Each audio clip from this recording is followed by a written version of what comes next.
오늘 함께 나눌 하나님의 말씀은 요엘 1장 1절에서 12절입니다. 요엘이란 이름의 뜻은 여호와는 하나님이시다라는 말입니다. 선지자 요엘의 이름을 따서 요엘서라 명명하게 되었습니다.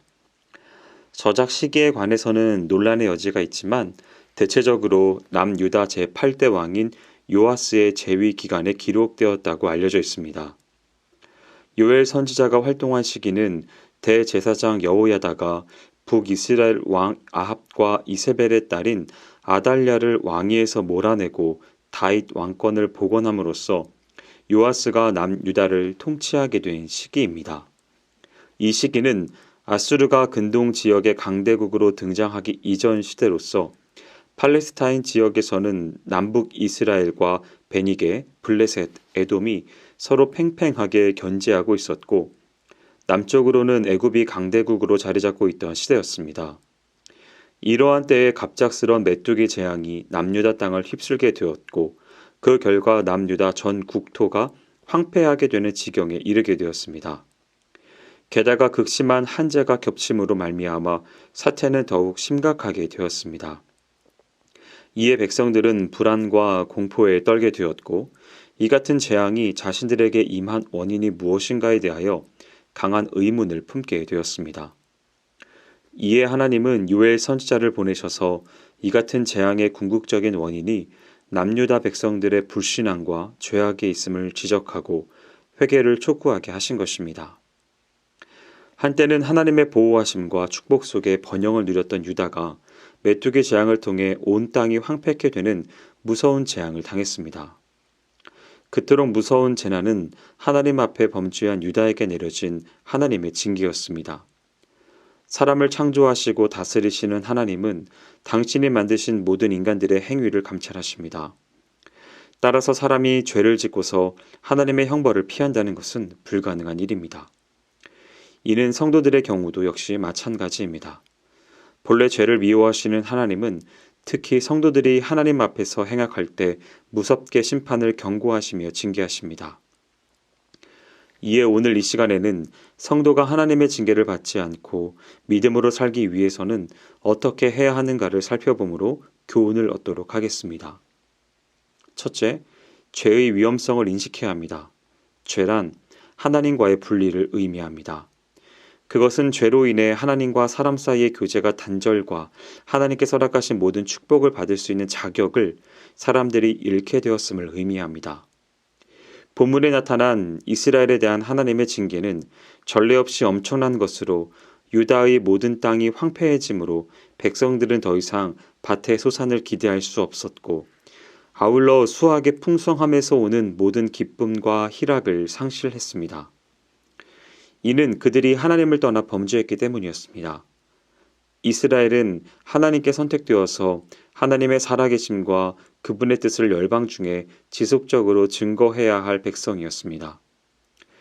그럼에도 하나님을 망각하고 세상과 합류했던 그들에게 하나님은 징계의 필요성을 느끼셨던 것입니다. 동일하게 오늘날 성도들 또한 하나님의 이름을 높이며 증거해야 할 사명이 있습니다. 그런데 그 사명을 감당해야 할 성도가 죄를 짓게 되면 하나님은 무섭게 징계하십니다.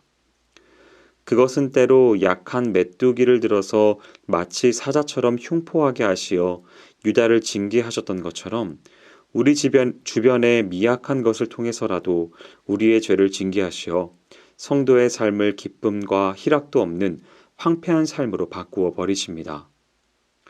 그러므로 성도는 항상 하나님의 무서운 징계를 부르는 죄의 위험성을 인식하고 바르고 정결한 삶을 살아야 하겠습니다. 둘째, 죄의 유혹을 물리쳐야 합니다. 하나님께서는 태초에 사람과 세상을 선하게 만드셨지만 한 사람 아담이 하나님께 불순종함으로 죄가 세상에 들어왔고 그 이후로 죄악은 끊임없이 사람들을 유혹하여 영혼과 육신을 파멸시키고 있습니다. 사실 사람은 원죄 가운데 태어났기 때문에 완전한 의인으로 범죄하지 않고 살아갈 수는 없습니다. 하지만 하나님의 자녀된 성도들은 전에 지었던 모든 어리석은 죄들을 버리고 서로 권면하여 죄에 대항하며 물리쳐야 합니다. 세상은 죄악으로 관영한 상태이기 때문에 성도가 죄와 완전히 분리되어 살 수는 없지만 우리의 삶 가운데 죄가 둥지를 틀 수 있도록 허락하여서는 안 되는 것입니다. 한 번 지은 죄는 반복이 되고 더욱더 큰 결과를 낳기 때문이죠. 따라서 성도는 처음부터 죄의 유혹을 과감히 거절하고 물리침으로써 하나님의 징계를 피할 수 있어야 하겠습니다. 마지막으로 하나님의 도우심을 간구해야 합니다. 하나님의 징계의 원인이 범죄함에서 비롯된 것이라면 성도들은 어떻게든지 죄를 짓지 않도록 노력해야 합니다. 하지만 그 일이 스스로의 결단과 노력만으로는 가능하지 않으므로 늘 성령 안에서 깨어서 주의 말씀을 마음에 새기고 예수님께 우리를 맡겨 그분의 도우심을 간구하여야 합니다. 하나님은 당신께 인생을 맡기는 자를 끊임없이 완벽하게 모든 유혹과 악으로부터 보호하여 주시며 또한 하나님이 기뻐하시고 원하시는 삶을 살도록 도우시는 분이시기 때문입니다. 성경은 하나님의 품 안에서 성도를 빼앗을 자가 아무도 없다고 말씀하고 있습니다. 그러므로 성도는 죄를 짓지 않고 하나님의 부르심에 합당한 생활을 하기 위해 늘 하나님의 도우심을 구하며 의지하는 자가 되어야 하겠습니다. 하나님은 어떤 분이십니까? 주님은 요엘에게 이스라엘 땅에 미칠 큰 재앙을 예고하시며 온 백성에게 울라고 하십니다. 주님이 보내신 풀무치와 메뚜기와 누리와 황충이 군대처럼 몰려와서 모든 소산을 소멸할 것입니다. 선지자는 나이 많은 사람들에게 이 일을 대대손손 전하라고 명령하며 주님을 떠난 그들의 죄가 얼마나 무거운지 그리고 그 벌이 얼마나 무서운지 알리라고 합니다. 이어서 술을 즐기던 자들에게 깨어 울라고 하고 있습니다. 풍요를 은혜로 여기지 못하고 헛된 쾌락을 즐기며 지내던 사람들은 갑자기 닥친 재앙을 감당할 수 없을 것입니다. 그날 온 백성과 제사장들이 탄식할 것입니다. 날마다 드리던 제사를 드릴 수 없게 되었을 때 그들은 성전에서 매일 예배하던 복된 날을 간절히 그리워할 것입니다. 그들은 결국 모든 것을 잃고 나서야 땀 흘려 풍성하게 거둔 열매가 주님의 은혜고 선물이었음을 깨닫게 될 것입니다. 선지자 요엘은 여호와의 날에 임한 심판과 경고의 메시지를 유다의 모든 백성에게 선포합니다. 심판의 날에 이스라엘의 개인과 가정과 사회와 종교와 경제 생활 가운데 단 한 번도 경험한 적이 없는 큰 재앙이 임할 것입니다. 이 재앙의 시작을 알리는 것이 바로 메뚜기 재앙입니다. 사랑하는 여러분, 하나님은 말씀하신 뿐만 아니라 말씀대로 행하시는 분이십니다. 요엘 선지자를 통해 심판을 말씀하셨고 이스라엘 백성은 순종하지 않아 받는 저주를 메뚜기 재앙으로 마주합니다. 이처럼 하나님은 말과 실행이 하나이십니다. 하나님 말씀을 멀리하면 말씀대로 슬픔과 고통을 만나지만 말씀을 따르면 복과 기쁨이 찾아옵니다. 따라서 우리는 하나님 말씀을 듣고 적극적으로 반응해야 합니다.